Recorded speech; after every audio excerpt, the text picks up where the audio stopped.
Look at B.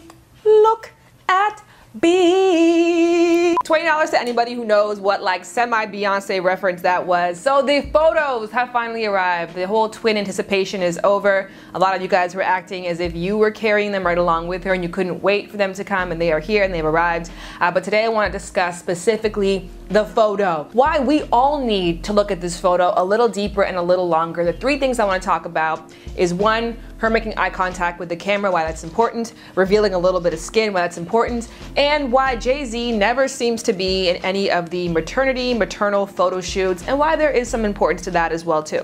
First off, let's discuss that gaze, that direct to camera gaze. Now a lot of times when you look at photos of babies, number one, the mother isn't in them. Most newborn photos are just of the child wearing a 1940s little, what are those things called? Those little side hats that are also headbands, chapeau. Anyways, they're usually the baby by itself, and if the mother is in it, she is cradling, her face is down, or it's the emphasis really on the child. And what Beyonce has done throughout her pregnancy, both with Blue and now with Rumi and Sir, is asserting a sense of self, her not losing herself in motherhood, embracing it as an extension of who she is, not a transition or replacement of who she is. And there's a lot of people who do that, who abandon their erotic self when they put on this new maternal role, and they forget that that part of themselves needs to exist, is important at all, and has a place in society, has a role, that anybody wants to see them as a sexual person, because now they are mother and lover are no longer to be used in the same sentence.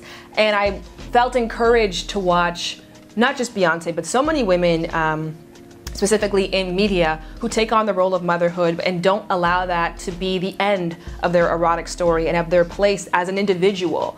I think it's problematic sometimes when I see mothers who exchange their profile photos on social media for that of their kids. Like, you can't lose your identity, and while it's an extension of you and a beautiful extension of you, it is not a replacement for who you are. And it is certainly is not an excuse to abandon your erotic self, which needs to thrive. It needs to thrive. Now I want to talk about the little itty bits of skin we got showing. Now, whether or not she had the mommy makeover, which I think is important to note because the average woman shouldn't be blind to the whole snapback phenomenon that happens. Anyways, so for many women, the transition into motherhood is the separation or the divorce of sexuality, not again just from herself, but also from society as well. And they don't help by getting the bowl cut and the shapeless t-shirts and that soggy robe and those funky looking slippers. And nonetheless, we're all pretty comfortable to keep them in this box. That's what makes us feel like, well, you're doing your job as a mother, so long as you're depriving yourself as a sexual person. And as long as you don't engage your children or expose them to any kind of sexuality,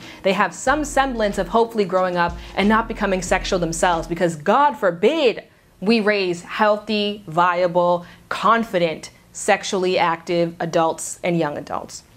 Nonetheless, her not relinquishing that part of herself because it's not motherly, and her determined to allow that to shine through in that little piece of thigh is just a massive, it's a massive thank you to all of that. And finally, because it just got hella loud because I live in LA, thank you very much to the city for doing their job and fixing the roads, but no thank you for doing that while I'm trying to film a video, son.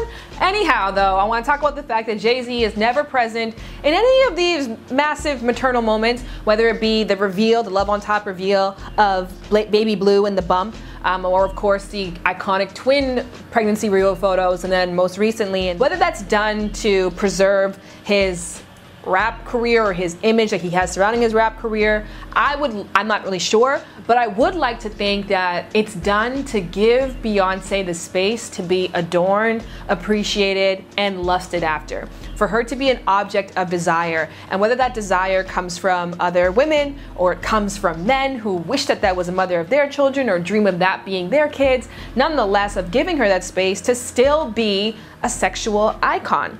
There's actually this website that exists out there where people can submit a photo of their partner consensually, and it's usually like a sexy photo of their partner, and it is encouraged that people in the comment section make sexual advances about that individual, or talk about self-pleasuring themselves to that photo, or talk about what they would do if they were with that person in that photo. And that is for the partner of that person to see that, okay, they're still desired out there in the world, that my partner still has a place as a sexual individual and they still have a seat at the table when it comes to being adored, appreciated, and seen by others. So I would like to think that all that is done so that we can do what we're doing right now, which is center our attention and our focus on the sensuality, the beauty, the sexiness, the ownership, the accomplishment that is sacrificing your body and finding yourself in the process and giving life in the process, and hopefully connecting with a better and bigger, more beautiful, more vibrant, more sexy, more sensual version of you, which is what I like to think. I actually always remember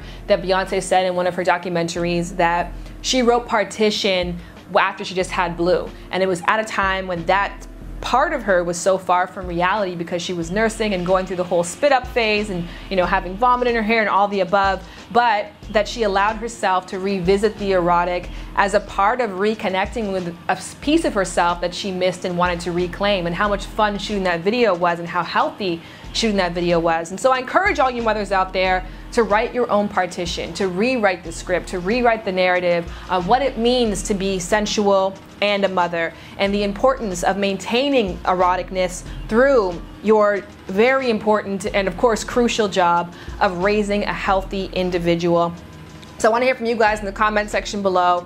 What did you think about the Beyonce photo? What was your gut reaction? Not just like, yes, honey, like, how did it really make you feel when you tuned into yourself? And let's hypothesize, because it's fun. Why do you think that Jay-Z is never in any of these like major monumental photo op moments? And then finally, all of my mothers out there, how have you preserved your sensuality, or what has been your struggle with perverting?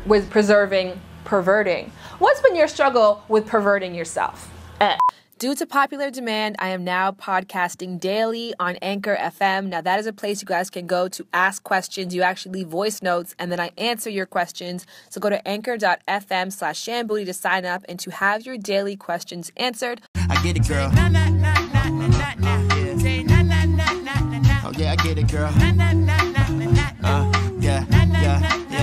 Yeah, I get it, girl. Oh. And if you don't know, get it, girl. Oh. Yeah, I get it, girl.